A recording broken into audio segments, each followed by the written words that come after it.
Boa noite de novo, irmãos. Nós vamos dar sequência à nossa série de estudos sobre o livro dos Salmos.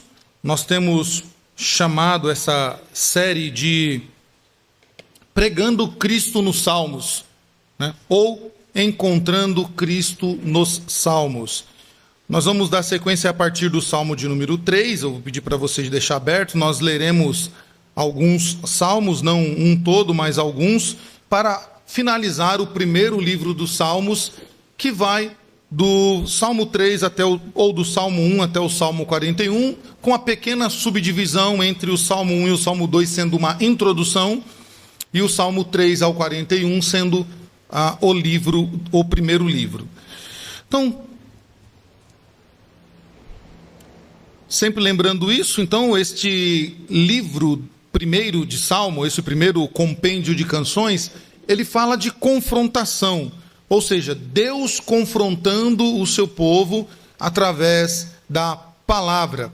Lembra que nós falamos que este salmo, a característica desse livro 1 de Salmos, é que ele traça dois tipos de pessoas, o ímpio e o justo, ou seja, duas sementes que caminham até certo ponto juntas, e nós vemos que o caminho de um ele é um caminho abençoado, o caminho de outro é um caminho maldito. E também no Salmo, nesse primeiro livro dos Salmos, nós vemos que a lei do Senhor ela está presente na maioria dos livros, dos Salmos desse livro 1. Então, por isso que ele é um salmo de confrontação. O livro 1, ele começa então com uma contraposição entre as coisas de Deus e as coisas que não são de Deus. Então isso tem que ficar bem claro para vocês, tem que decorar isso. O livro 1 de Salmos, ele faz essa contraposição entre o justo e o ímpio, aquele que serve a Deus e aquele que não serve a Deus. Então é uma contraposição das coisas que pertencem a Deus, que são de Deus, e das coisas que não pertencem a Deus, que não são de Deus. Alguns desses salmos falam então da importância de confiar em Deus e não nas coisas terrenas, e nos lembram de que não devemos temer, pois Deus está conosco. É uma característica que você vai encontrar em muitos salmos. A partir do Salmo 3 que nós vamos ler, você vai ver isso, que o salmista ele dá muita ênfase nisso. Ele deixa muito claro que apesar das apesar das dificuldades da vida terrena, apesar das lutas, Deus está com o seu povo. Deus está com o seu povo. Talvez o clímax aí, em uma outra oportunidade, nós vamos expor o Salmo 23, e você verá como este salmo então fala da confiança que a ovelha tem no seu pastor. Mesmo que ela ande por caminhos às vezes perigosos, o Senhor está com ela, o Senhor a protege. Então, outro salmo nos lembra que Deus julgará o nosso coração e de que devemos buscar a misericórdia dele sempre. Então, essa é a característica do livro 1 de Salmo, e aí nós vamos ver isso em alguns salmos. O saltério, então, ele abre com o Salmo 1 e 2, conforme nós vemos na semana passada, e esse Salmo 1 e o Salmo 2, eles servem como pilar, ou servem como pilares, que marcam a entrada para o templo do saltério, ou seja, ele é uma introdução que convida o leitor, então, de fato, a entrar na teologia do saltério a partir do Salmo 3. E a lei de Deus e o Messias de Deus fornecem uma dupla fonte de bênção para o povo de Deus ao entrarem nesse templo. Então é como se o Salmo 1 e o Salmo 2 fossem um convite para que o povo, então, entre no santuário, e aí ele possa contemplar, então, a bênção de Deus, a bênção do Senhor sobre o seu povo, e ele possa louvar a este Messias prometido. Então, esses dois grupos de pessoas, com fé e uma de estilo de vida radicalmente diferente, respondem diretamente à lei do Senhor e ao Messias de Deus. Deus e o seu Messias entram em conflito inevitável com os perversos. Nós vimos isso no Salmo 2, quando Deus zomba daqueles que querem destronar o Filho, dos que são chamados injustos, ímpios, e aqueles que se opõem gratuitamente ao governo de Deus e ao governo do seu Messias. Você vai entender isso daqui a pouquinho, porque que Deus, então, diz isso.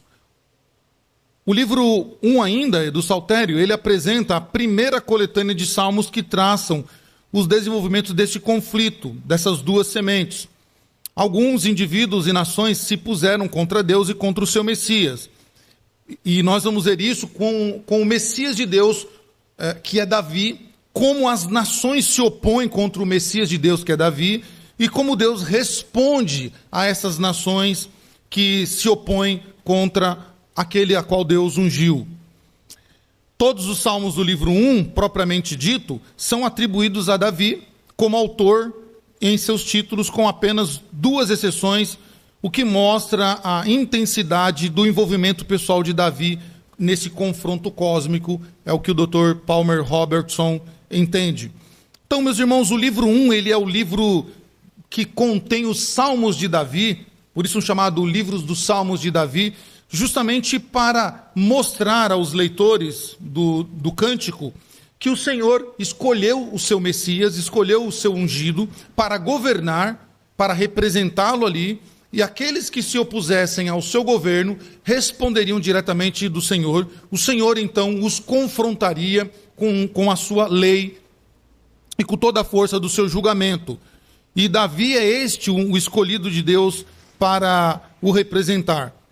Por isso que todos os salmos desse livro 1, são atribuídos a Davi, mostrando então a intensidade do relacionamento entre Deus e Davi, mostrando como Davi está alinhado dentro deste propósito de Deus com o seu povo. E qual é a figura de Davi no Saltério? Lembrando sempre o Saltério, né, o caderno de músicas que nós chamamos de salmos. Na tradição bíblica, não é somente o rei, tá? Davi não é somente rei na tradição bíblica. Ele também é uma espécie, e aqui animador não tem nada a ver com o que a gente entende de animador, tá? Ele é aquele que prepara a liturgia, prepara o culto a Deus. É ele que organiza os levitas. Veja isso lá em primeiro livro das Crônicas, capítulo 23. Pedi para o seu Dino ler para a gente, pedi para o seu Paulo ler para a gente Crônicas 25, 1. Pedi para Kátia ler para a gente Esdras 3, 10, 11. E Vandinha pode ler para nós Neemias 12, 24. Seu Dino, 1 Crônicas 23, 6, onde Davi organiza os levitas. Pode ler. E Davi os repartiu por tudo, segundo o espírito de Levi, Jesse, Quatro e Merari.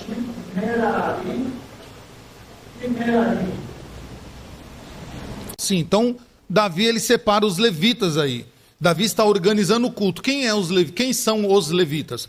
Os levitas não são como nós pensamos hoje, como os cristãos pensam hoje, que são os músicos, né? Aqueles que vêm aqui na frente cantar, nós somos os levitas. Não, os levitas eram homens separados exclusivamente para trabalhar no tabernáculo de Deus e depois no templo. Eram homens que trabalhavam para o culto. Para as canções, tinham os cantores, que Davi também separa. Seu Paulo, lê para a gente, por favor, 1 Crônicas 25, 1.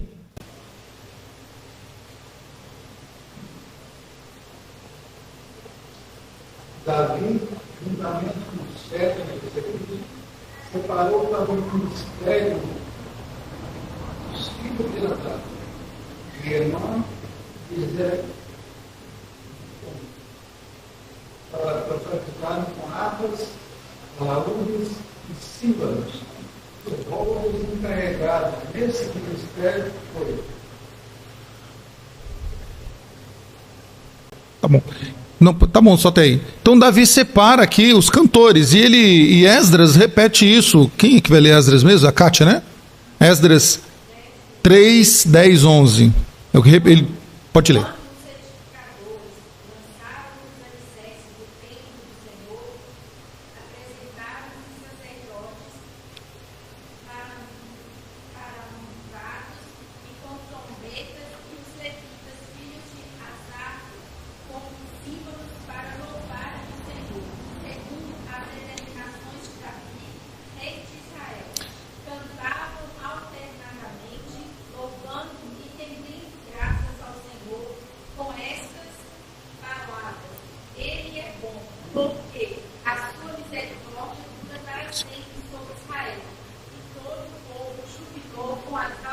vozes, louvando ao Senhor, por se terem lançado os alicerces da sua casa. Então veja, Davi se preocupou lá, o texto que o seu Paulo leu, Davi separa quais são aqueles que vão fazer parte da música, quem é aqueles que vão cantar. E Esdras se lembra lá dessa escolha que Davi fez, então, na reforma do templo, ou na reforma do culto, né? Ou na reforma do templo e no culto, Esdras faz exatamente conforme Davi tinha feito lá atrás. Tá? Porque quem eram os cantores? Os cantores eram os encarregados de abrir a boca e louvar a Deus com os seus cânticos. E os cantores, num tempo mais atrás, eles eram responsáveis, quando o povo de Israel ia para a guerra, era o povo que ia cantando na frente. Os cantores iam cantando para que o inimigo de Israel pudesse ouvir as canções e já temer, porque eles falavam assim, peraí, esse povo está cantando, eles estão cantando é porque eles têm convicção da vitória. Só a canção do povo de Deus, já então aterrorizava os inimigos. Isso para vocês entenderem a figura desses homens que Davi separa para a canção. E ele mesmo também sabia dedilhar, né? Davi tinha um dom dado por Deus de tocar a harpa ou a lira, né? Isso está lá em 1 Samuel, mas antes a gente tem que ler Neemias 12, 24, desculpa, Vandinha, né? Por favor. Foram, pois, chefes dos levitas, Asaf, Irá, Zerias, Jefuá, Ibti, Atiel, os irmãos deles, que estavam fronteiras para louvar. Deram graças segundo o mandamento da homem de Deus, orar contra ele. Sim. Então note, Esdras, agora Neemias também faz aquilo que Davi tinha separado. Conforme Davi tinha separado, Neemias também convoca os cantores aí para fazerem a sua função. E o próprio Davi, ele escolheu esses cantores porque o próprio Davi também sabia dedilhar a lira ou a harpa. Davi tinha esse dom dado por Deus. Pedi para o Kainan ler para a gente, Kainan, por favor. 1 Samuel 16, 16 ao 18, mostrando como Davi também tinha esta habilidade com a música, e ele também fazia parte deste louvor a Deus, tocando. Lembra aquele caso, né, que é este caso que Davi vai tocar ao Senhor e vai acalmar ali corações furiosos, como por exemplo o de Saul, né? 1 Samuel 16, 16 ao 18. Quando for o Senhor nosso, você é expressão por presente, busque um homem que sai do caráter. Será que quando os espíritos malignos da face do Senhor viessem de ti, então ele aliviará e te fará melhor. Isso salva os seus pés. Buscar, pois um homem que sai a tocar bem, está ali. Então respondeu o moço que disse: conheço que tu te és ele sabe tocar e responde para mim. Como mulher, de tudo, de palavras e de boa é. O Senhor é Deus. Então note, Davi tinha essa habilidade, esse dom dado por Deus, e a Bíblia ela faz questão de relatar essa habilidade de Davi, mostrando que Davi não estava só no livro dos Salmos como o maior compositor dos Salmos à toa. Davi sabia o que a música poderia fazer ao ser invocada em adoração a Deus. O que podia surgir ou fluir através da canção. Davi tocava a sua lira, tocava a sua harpa, e o espírito maligno que estava em Saul saía de Saul. O coração de Saul era acalmado, entrava em paz, porque Davi foi chamado por Deus e Deus o capacitou também com esse dom da música. E o texto encerra dizendo, e Deus era com ele. Isso mostra como Davi, de certo, foi detalhista em escolher os cantores que iriam fazer parte do cântico de Israel. Então não podia ser qualquer um que ia tocar os instrumentos, tinha que ser homens segundo o coração de Deus, homens escolhidos a dedos por Davi. E Davi, então, por isso e por outros motivos, que Davi ele é o cantor dos cânticos de Israel, né? E aí o texto hebraico diz que ele aparece no saltério de 3 formas. No título dos salmos, atribuídos a eles, os salmos de Davi. Ele também vai aparecer de forma redacional, ou seja, ele vai redigir os salmos, né? Esses salmos que chegam a ele. E Davi, então, ele vai compor salmos, vai tocar salmos e vai redigir salmos.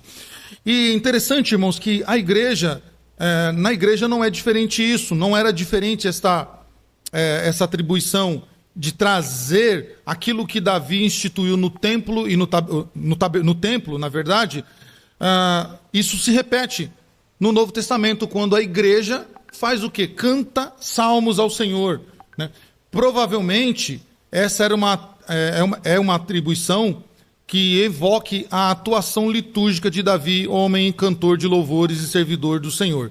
Então, o que Davi ensinou lá atrás, a igreja do primeiro século repetiu, né, separando a dedos aí os cantores e se comportando de forma organizada com a liturgia. É por isso também, irmãos, que nós nos preocupamos muito com a liturgia do culto. A nossa liturgia, ela é diferente. Uma vez alguém perguntou assim, o que é diferente na igreja presbiteriana das outras igrejas? A resposta foi, entre muitas coisas, a nossa liturgia é diferente. A nossa liturgia, ela se preocupa muito em ser cristocêntrica do começo ao fim, os hinos escolhidos de acordo com a palavra que vai ser pregada, as canções que vão cantar são de acordo com a palavra que será ministrada. Então, uma diferença nossa é a liturgia. A liturgia, ela não é revelada, ela não é preparada sem nenhuma convicção daquilo que vai ser dito, ela não é por sorteio. A liturgia, quem vai preparar, também prepara a liturgia de acordo com o texto que vai ser pregado. E a condução da liturgia não é diferente. A pessoa que vai conduzir a liturgia, então ela pega lá os textos bíblicos, ela olha para as canções, então ela também trabalha em cima daquilo para quando formos ter o culto ao Senhor, a liturgia esteja de acordo com aquilo que vai ser ministrado e o coração do povo, então, é preparado para adorar a Deus. E esse legado de Davi, então, ele é muito importante e continuou na era da igreja. Como indivíduo, Davi recebe as promessas de Deus na aliança sobre uma dinastia perpétua, ou seja, aquilo que foi prometido para ele, né? Porque Davi recebeu a promessa que o trono dele não teria fim, ou seja, não faltariam pessoas para sentar no trono de Davi, da geração de Davi, da posteridade dele. Então, Davi recebe essa promessa e não é de admirarmos que ele exclamasse em absoluto espanto isso, que está lá em 2 Samuel, capítulo 7, versículos 19 e 18 e 19. Quem sou eu, Senhor Deus, e qual é a minha casa para que me tenhas trazido até aqui? Foi isso ainda pouco aos teus olhos, Senhor Deus, de maneira que também falaste a respeito da casa de teu servo para tempos distantes, e isto é instrução para todos os homens, ó Senhor Deus Altíssimo. Então, essa promessa que Davi recebe, Davi recebe isso com tanta alegria, que ele então fala isso diante do Senhor, ele ora ao Senhor com tamanha gratidão, porque dizendo, quem sou eu, quem é a casa de meu pai, para que a gente pudesse receber uma bênção tão grande dessa, a ponto do Senhor prolongar, então, os tempos, para tempos distantes, né, a minha posteridade. O primeiro livro de Salmos, só que são Salmos de Davi, então, propriamente dito no Salmo 3, nos dá uma clara expressão a esse princípio. Em toda a substância desse Salmo, Davi fala na primeira pessoa, como lida com a situação trágica em que seu próprio filho Absalão está organizando uma aliança com a sua própria nação contra ele. A conclusão do Salmo aponta para a profunda preocupação de Davi pelo povo de Deus, ainda que o desafio seja dirigido a si próprio. Pois assim como acontece com o rei messiânico, também acontece com o seu povo. E é isso que diz o Salmo 3. Leia com atenção o Salmo 3. Leiamos com atenção o Salmo 3. Salmo de Davi, quando fugia de Absalão, seu filho. Senhor, como tem crescido o número dos meus adversários. São numerosos os que se levantam contra mim. São muitos os que dizem de mim, não há em Deus salvação para ele. Porém tu, Senhor, és meu escudo, és minha glória. E o que exaltas minha cabeça, com a minha voz clamo ao Senhor, e ele, do seu santo monte, me responde. Deito-me e pego no sono, acordo, porque o Senhor me sustenta. Não tenho medo de milhares do povo que tomam posição contra mim de todos os lados. Levanta-te, Senhor, salva-me, Deus meu, pois fere nos queixos a todos os meus inimigos e aos ímpios quebra os dentes. Do Senhor é a salvação e sobre o teu povo a tua bênção. Este salmo, então, meus irmãos, é o salmo em que Davi, ele ora ao Senhor, ele clama ao Senhor por um livramento, porque o inimigo que está perseguindo ele é um inimigo que ele conhece muito bem. É um inimigo que não veio de fora, mas é alguém da sua própria família, o seu próprio filho. O seu próprio filho agora o persegue, então, Davi, e muitos seguem Absalão. Há uma rebelião generalizada que acompanha a rebeldia de Absalão, levando o povo, então, a ir contra Davi. Por isso Davi expressa isso. Senhor, levanta-me, salva-me e ajuda-me diante deste perigo que corro. E do exemplo de Davi como esse rei messiânico, como esse Messias de Deus, o povo de Deus em todas as eras pode aprender uma lição valiosa sobre a forma mais aceitável de orar em tempos de grande sofrimento pessoal.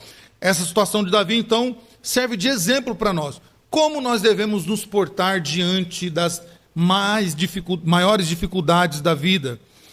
Como enfrentar o sofrimento pessoal?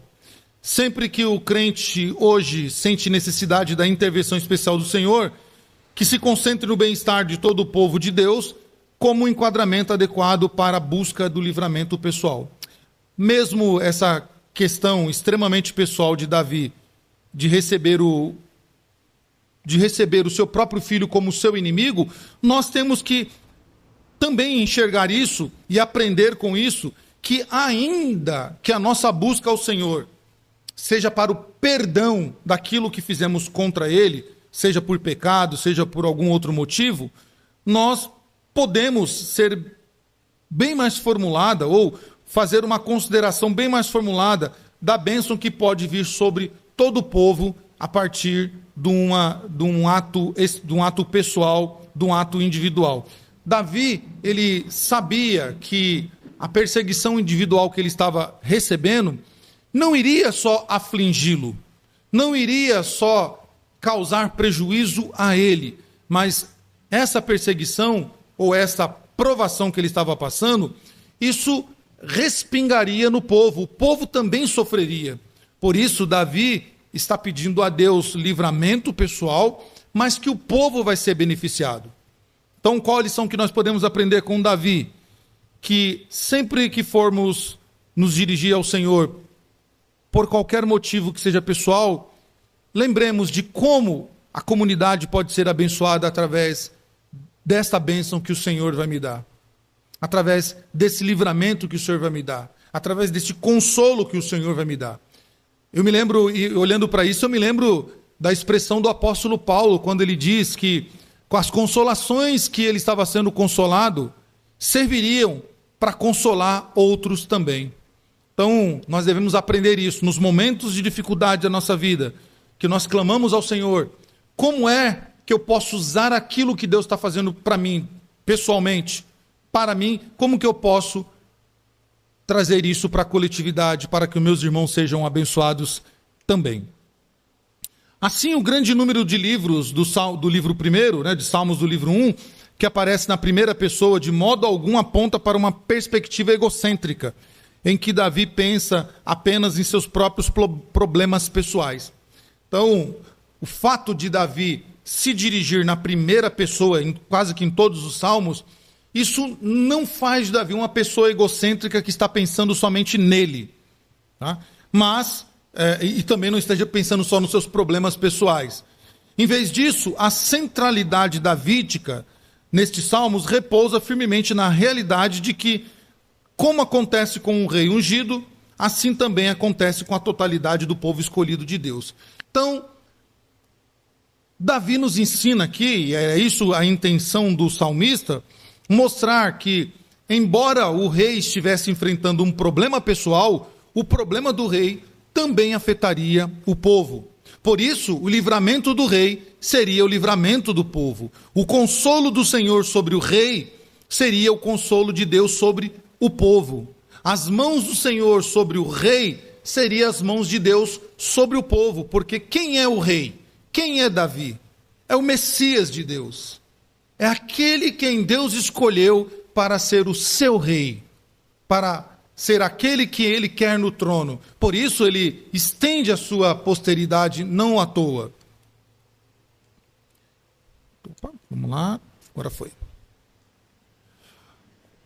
E aí nós temos algo interessante no livro 1, irmãos, e aí deixa aberto lá Salmo 18, para a gente fazer essa comparação, que é muito interessante. O Dr. Palmer Robertson trabalha também isso no livro dele.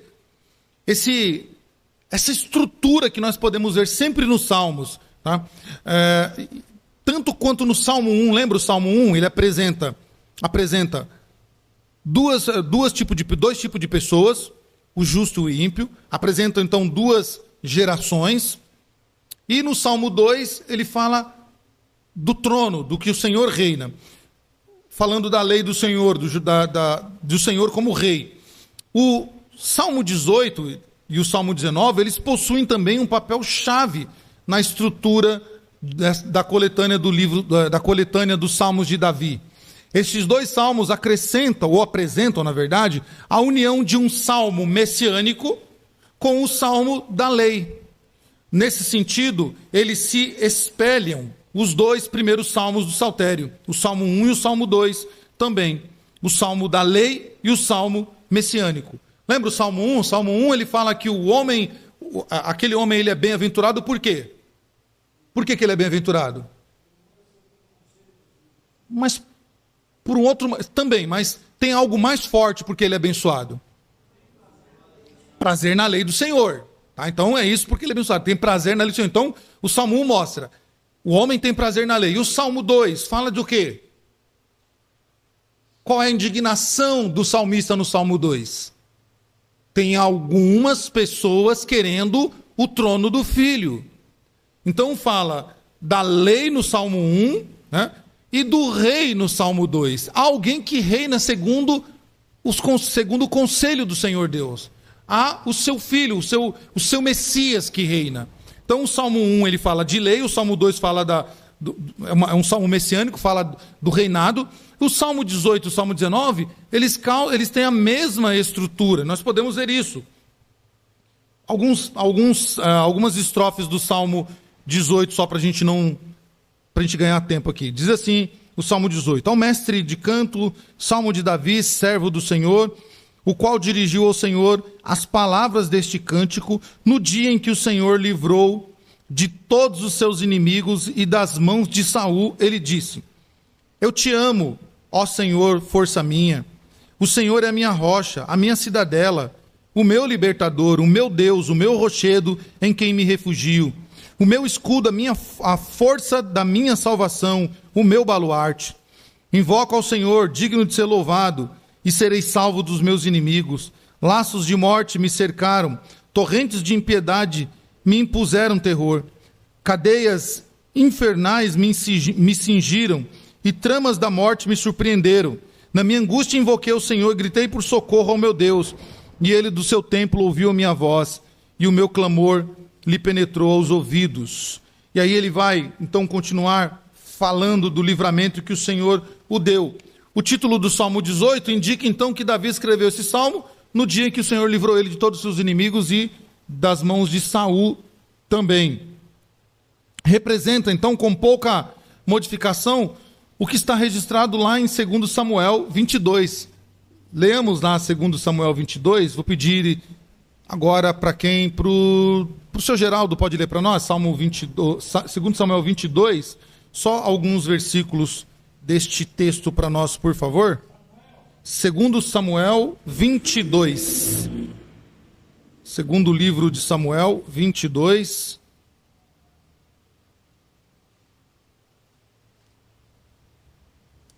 Só alguns textos dele só, tá? Leia até o versículo 3 só, tá? Porque aí a gente já vai ver que é igual. 22 do 1, 2 Samuel 22 do 1 ao 3. Olha só, prestem bem atenção, meus irmãos, como este capítulo de 2 Samuel é muito idêntico ao Salmo 18. Dá uma olhadinha. Falou Davi ao Senhor as palavras deste cântico. No dia em que o Senhor o livrou das mãos de todos os seus inimigos e das mãos de Saul. E disse: o Senhor é a minha rocha, a minha cidadela, e o meu libertador, o meu Deus, o meu rochedo, em que me refugiu, o meu escudo, a força da minha salvação, o meu baluarte e o meu refúgio. Ó Deus, da violência, tu me salva. Viu? É muito idêntico ao Salmo 18. Né? Então, mostra essa estrutura que Davi está usando para compor o livro 1. Este capítulo em Samuel é colocado imediatamente antes de um registro poético das últimas palavras de Davi, que está lá em 2 Samuel 23, e está bem de propósito para mostrar como Davi, então, tem essa preocupação de adorar o Senhor. Esses vários indicadores apoiam o conceito de que a junção do Salmo Messiânico 18, tá? Um salmo que vai falar, então, que Davi é este homem escolhido por Deus, por isso o Senhor o livra, por isso o Senhor o guarda, por isso seus inimigos não triunfam contra Davi. Isso o Salmo 18 mostra do começo ao fim, mostrando que Deus, olha lá, o estrofe 48, o Deus que me livrou dos meus inimigos, sim, tu que me exaltaste acima dos meus adversários e me livraste do homem violento, glorificar-te-ei, pois, entre os gentios, ó Senhor, e cantarei louvores ao teu nome. Esse é o salmo final do Salmo 18. Então, mostra isso. E essa junção com o Salmo 19, que agora o Salmo 19 vai exaltar o quê? Vai mostrar a lei. Foi intencionalmente planejada para servir como marcador estrutural que indica o desenvolvimento do livro 1. Sempre fazendo essa junção.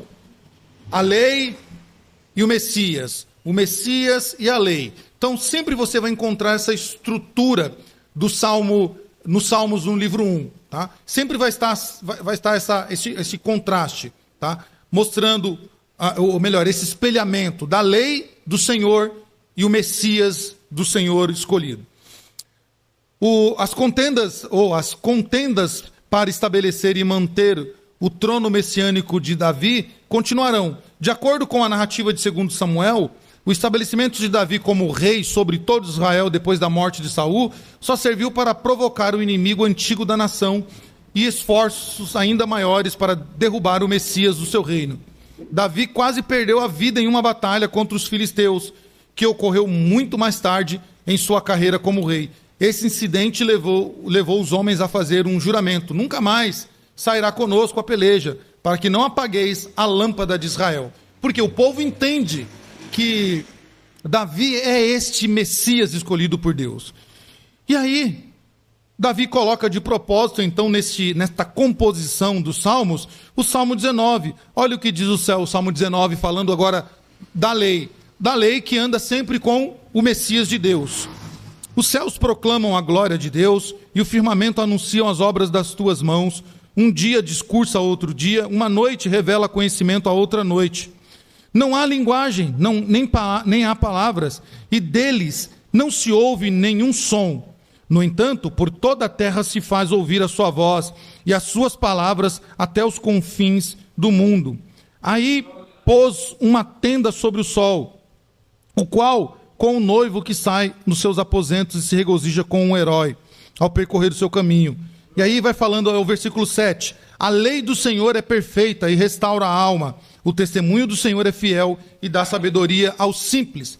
Então, o Salmo 19, então, exalta a lei do Senhor, mostrando que o rei, o Messias de Deus, ele anda com a lei do Senhor sempre ao seu lado.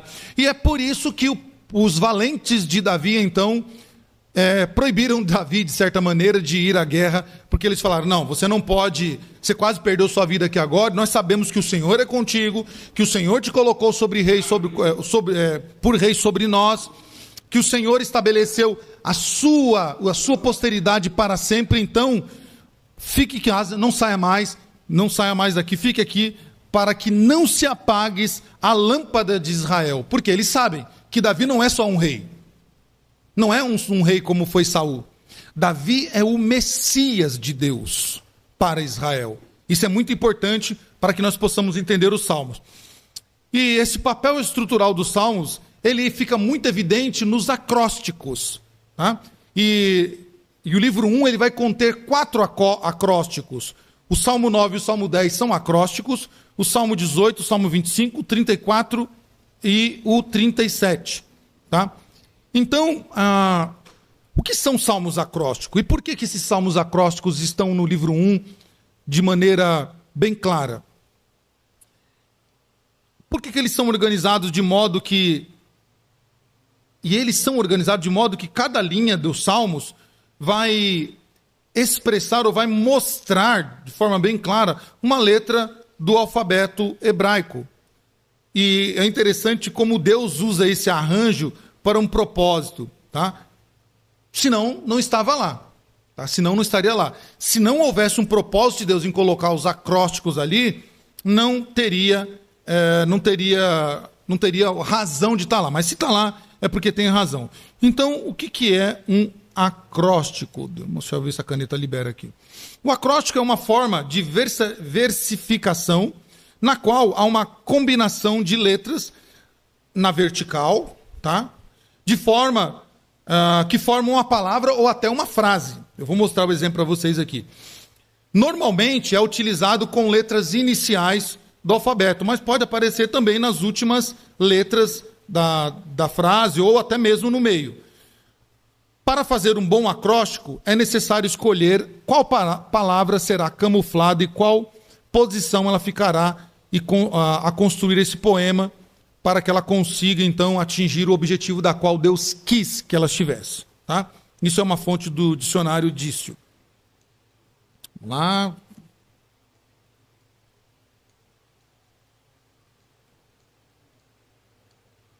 Travou.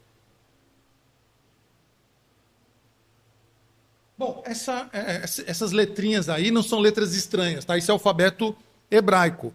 O alfabeto hebraico, então, você começa lendo de lá para cá. Tá? Então você leria ali Aleph, Beit, Gimel, Dalet, Re, Vav, Zain, Heit, Tet, Yud, Kaf, e aí vai indo até o final, que é o Tav. Então é de lá para cá. Tá? Você escreve. Então os salmos vão ter essa composição, sempre com uma letra inicial. Se você abrir o Salmo 119, só para didaticamente falando, eu acho que nem todas as Bíblias terão. A minha não tem. Eu até pedi para o seu Dino trazer a dele, que a dele tinha, né? Você vai ver que cada bloco de estrofes vai ter uma letrinha dessa daí lá. Não sei se na sua Bíblia tem. Se na sua Bíblia tiver, é porque ela está dizendo que este salmo é um salmo acróstico. Possivelmente ela vai estar igual a minha. Ela vai estar separada assim, porções de bloco, um espacinho e mais outra porção, tá? Se não tiver, fique tranquilo, foi erro da sociedade bíblica, porque tinha que estar ali. Lembra que nós falamos lá, na primeira aula, primeiro dia de estudo, o que está em cima no cabeçalho, que não foi colocado pela sociedade bíblica, ou depois, é também inspirado. Então deveria estar ali o Aleph Beit, tá?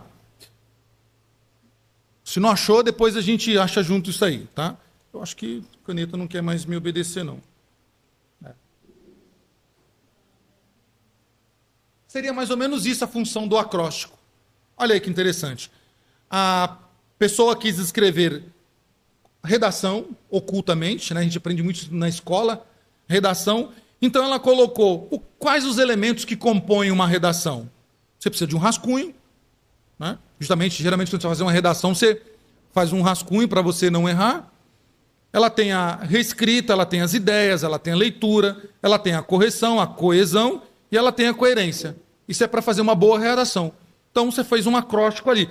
Percebam que esse acróstico ele é diferente, tá? Porque ele manteve a redação no meio. Por exemplo, pegou ali o início do rascunho, mas pegou a terceira letra da reescrita, a segunda letra das ideias, a última da leitura, a penúltima da correção, a penúltima da coesão e a segunda da coerência. Então, o acróstico tem essa função de mostrar o que Deus quis ali que os leitores dos Salmos lessem. Agora foi. Tá? Então, o Salmo 25 seria um acróstico também, está pequenininho ali, mas só para você ver que ele teria na frente aqui. Ó, tá? Algumas Bíblias antigamente tinham isso aqui, ó, tá? Na frente, para a pessoa poder saber que ele é um acróstico. Não estava transliterado como está aqui. Aqui está transliterado. Tá? Como que estaria? Estaria realmente com a letra Aleph ali, não com o Aleph transliterado. Tá? Por exemplo, aqui, tá vendo? A letra Kof está omitida. Então, assim vai. Essa é a função do acróstico. Estaria assim. Esses salmos acrósticos, eles são distintivos em suas formas poéticas, em que versos subsequentes, mas não sempre consecutivos, começam com uma palavra cuja primeira letra segue a ordem do alfabeto hebraico. Então, o salmo que começa com Aleph vai manter a letra Aleph e ele vai manter ali, é o Beit, e assim vai indo por diante. Algumas irregularidades, que não precisa a gente ler isso agora. E é interessante que, ocasionalmente, um verso adicional, não em ordem alfabética, conclui o poema. No entanto, o padrão acróstico ele é facilmente reconhecido nos Salmos. Para conhecimento, Lamentações capítulo 3 também é um acróstico. Se você for ver lá, ela está igualzinho ao Salmo 19, Lamentações capítulo 3. Este primeiro livro do Saltério, que vai do 1 ao 41, contém 4 dos 8 acrósticos. São 8 acrósticos na Bíblia. Esse primeiro livro tem 4, que são os que eu já citei no slide passado. Tá? O maior acróstico da Bíblia é o Salmo 119. Ele possui aí 44 versos, ou salmos, né? Ou blocos, melhor dizendo. Passando aqui. Bom, concluindo aqui o acróstico. O reconhecimento do papel estrutural dos salmos acrósticos no saltério pode servir como uma grande bênção para a Igreja de Jesus Cristo nos dias de hoje. Talvez uma nova geração de crentes responda ao desafio de memorizar os salmos acrósticos na linguagem da estrutura inspirada como forma de compreender a forma estrutural do saltério. O resultado da memorização desses salmos acrósticos seria o acesso instantâneo a uma porção significativa de uma abreviação inspirada. Então, por exemplo, a pessoa ela queria decorar esse poema, esse Salmo 119, não dá para decorar todo de uma vez. Então, o que ela fazia? Ela decorava só o Aleph. No dia seguinte, o Beit. No outro dia, o Dalet, o Reit, o Tet, e aí ainda até o Tav. Então ela ia decorando pequenas porções dos salmos. Por isso que ele tinha função acróstica, justamente para dar a facilidade da memorização para um povo que lembra, que depois esse povo vai ficar cativo, vai ficar sem a lei na sua mão, vai ficar sem as escrituras, os pergaminhos ali, para lerem, não tem nada para eles lerem. Então eles precisavam fazer o quê? Memorizar. E o acróstico, então, ele favorece a memorização. Isso pode servir de ajuda até nos dias de hoje para a gente poder decorar os salmos. O Saltério deve ser sempre um livro precioso e amado por nós, e por nenhuma outra razão ele deve ser desprezado, tá? Ou lido como um livro à parte dos outros livros. Tá? Ele vai retratar o reino do Messias, vai retratar a força da lei do Senhor, a importância da lei do Senhor, também que deve ser observada. E em vermelho, ele é realmente um bom guia, né? A palavra ali significa guia ou manual, tá? Na verdade, a noção de que nós temos que ter é que o Espírito Santo quis assumir a responsabilidade de ampliar uma pequena Bíblia e um livro de exemplares para todas as épocas da igreja ou da cristandade, para que nós possamos ter, então, dentro da Bíblia, um guia, um manual de cânticos para nos ensinar a adorar a Deus em todos os momentos, reconhecendo primeiro, nesse primeiro livro, esses dois fatores: a lei do Senhor e o seu Messias. A lei do Senhor e o seu Messias é como um espelho que reflete. A lei do Senhor reflete o Messias escolhido por ele. E o Messias do Senhor, então, ele faz o quê? Ele valoriza a lei do Senhor. Por isso nós dissemos lá na primeira aula: quem é o bem-aventurado senão o Filho ungido do Senhor Deus? Senão o Cristo. Ele é o bem-aventurado.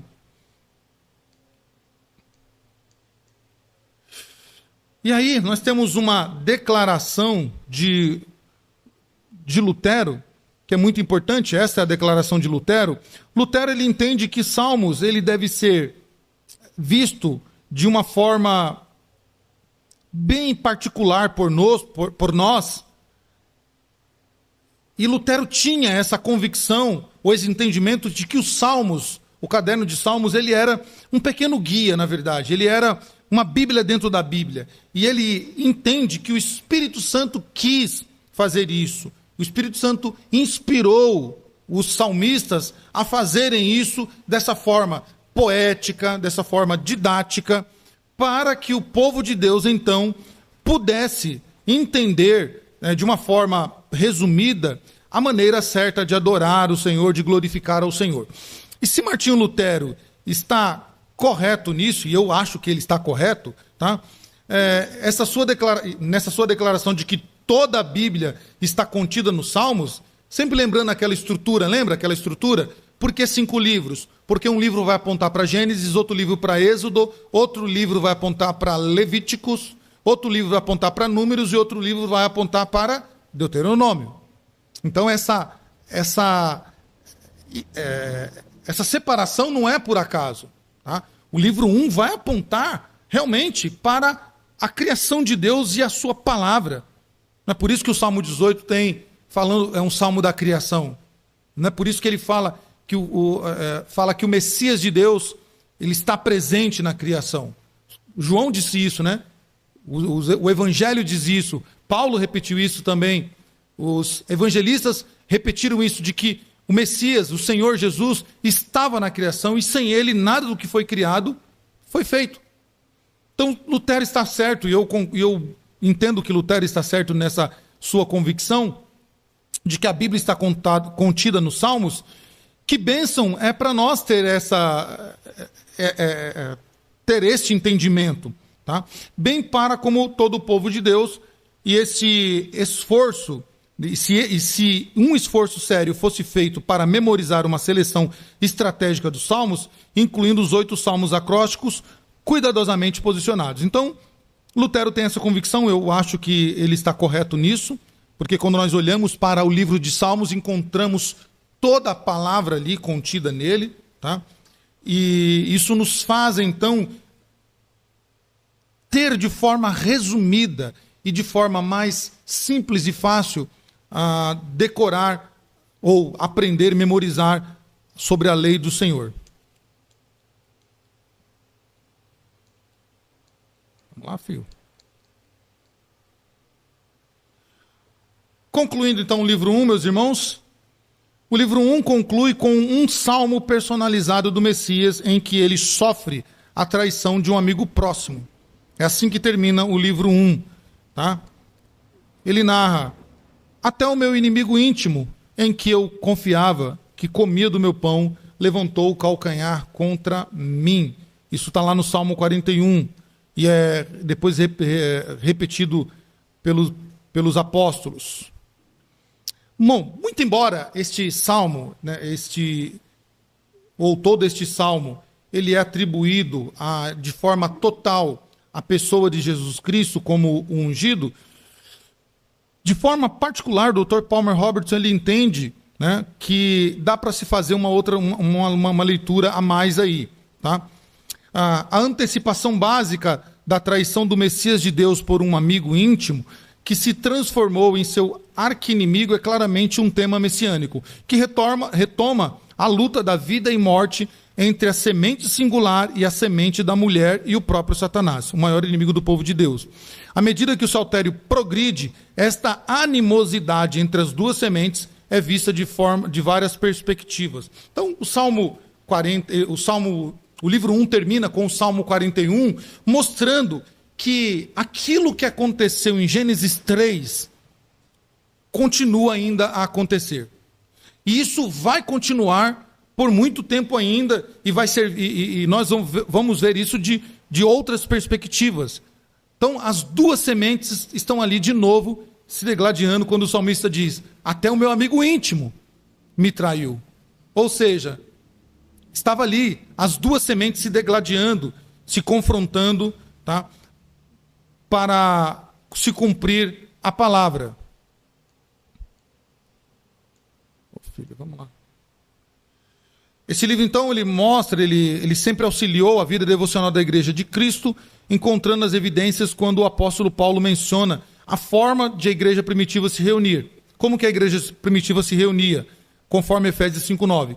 Quando vos ajuntais, cada um de vós tenha salmo, ou como ordem da Epístola Paulina, né? Enchei-vos do Espírito Santo falando entre vós como salmos. Então, tanto lá em Corinto quanto em Éfeso, Paulo ressaltou a importância da igreja cultuar a Deus com os salmos, porque os salmos iria lembrá-los de toda a lei do Senhor, ia lembrar dessas duas sementes que se degladiam, ia mostrar que as profecias se cumpriram em Cristo, os salmos messiânicos se cumpriram em Cristo Jesus, o nosso Senhor. Então Paulo diz que a igreja precisa, então, cultuar com salmos também. Esses versículos rastreiam uma prática comum da igreja antiga. Os primeiros cristãos oravam, cantavam, sentiam os salmos, e não era só um exercício de mera repetição, mas de profunda devoção, em que as palavras do saltério passavam a ser as suas próprias orações, suas próprias poesias, as suas próprias canções. Bom, meus irmãos, antes da gente finalizar aqui o Salmo 1, o livro 1, então é importante a gente entender isso. O livro 1 dos Salmos, ele abrange todos os salmos de Davi, ele enfoca a lei do Senhor e faz esse espelho, que eu gostaria que você lembrasse disso, para quando você for ler o Salmo, do Salmo 3 até o Salmo 41, você vai sempre ver um espelho, tá? Sempre falando do Messias de Deus, que é Davi, e da lei do Senhor, que precisa ser guardada, que precisa ser aplicada. Então isso sempre vai estar ali nos Salmos. E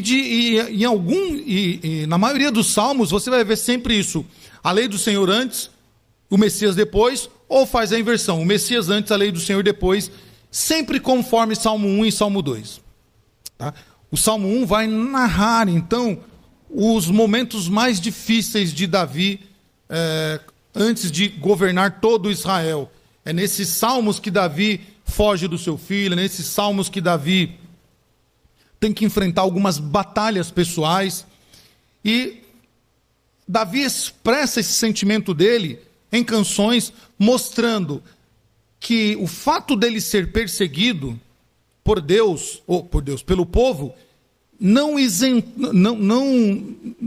deixou pensar que Deus o abandonou, em momento algum. Por isso, nós temos ali o Salmo 3 que narra isso, o Salmo 19 que narra isso, o Salmo 23 que fala isso, o Salmo 37 que fala isso, de forma clara e objetiva. Davi nunca deixou o seu coração absorver esta ideia de que Deus o abandonara em meio à dificuldade. E por que eu estou ressaltando isso? Porque é uma lição que nós temos que tirar no livro 1 de Salmos. Quando nós estivermos passando dificuldades, seja ela qual for, não importa qual seja a dificuldade, Deus nunca nos abandona. Não importa se as coisas não estão fluindo como deveriam fluir. Não importam se aquilo que eu queria que acontecesse não aconteceu. Deus não abandona o seu povo. É essa grande lição que Davi nos deixa no Salmo 1. Por isso, nós gostamos tanto do Salmo 23. Por isso, Davi faz questão de repetir diversas vezes, né?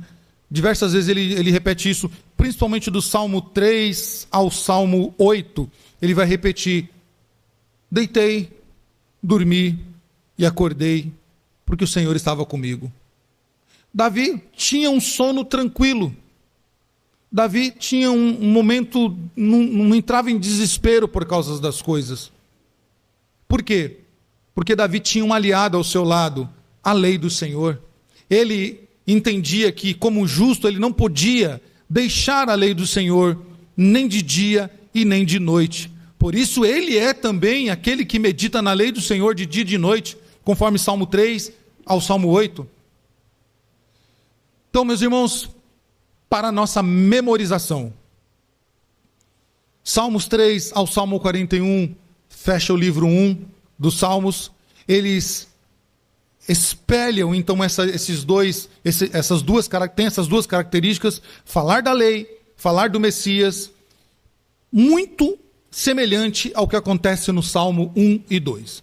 Na semana que vem, quando nós estudarmos os Salmos 42 ao 72, então nós vamos ver que o Senhor agora, inspirando os salmistas, ele os confrontou do Salmo 3 ao Salmo 41 com a palavra, com a sua lei e com o governo do seu Messias.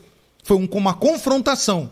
Deus confrontou o povo com a lei, com a palavra dele e com o governo do Messias. Agora o Senhor vai comunicar o seu povo. E de que forma vai fazer isso? Nós vamos ver nos Salmos 42 a 72. Como o Senhor, então, depois de confrontar o povo, mostrar: tem que seguir a lei e tem que seguir o governo do meu Messias. Agora, o Senhor vai comunicar, vai fazer uma comunicação ao povo. É isso que nós vamos ver na próxima semana, se assim o Senhor Deus nos permitir. Amém?